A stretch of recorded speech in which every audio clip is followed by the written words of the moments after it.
Buyers never pay a commission. Never that I'm aware of do buyers pay a commission in real estate. No. So Well, why don't we all buy homes then? I thought that we had to pay like so much percentage of the purchase price. The seller pays the commissions. The seller pays all of it. but the seller pays all of the commissions, and that is negotiated upfront when listing agreement comes together on what those commissions will be set to. And for each market, it varies just a little bit. Typically, between all closing costs, between title, lenders, realtors, closing costs usually average between 8 and 10% across the board.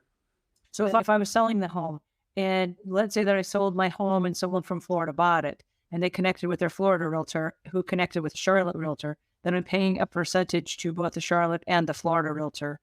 They negotiate, those two realtors would negotiate a referral fee. So if I was getting, let's say 2% commission, I would give them, let's say 25% of my commission. I pay them out of whoever gave me the referral, I'll pay them out of my commission is how I work.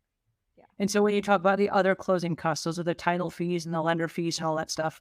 A lot of those fees can be negotiated through the transaction, but that's what net sheets and cash to close worksheets are all about. So before you ever get into an agreement with someone, as you're selling your home, your realtor will bring you numbers and say, based on this offer, this is what it would look like as far as your, the outlay of cash at closing. And this is what would be paid to all parties. And it would be broken down in a really simple format for you to digest.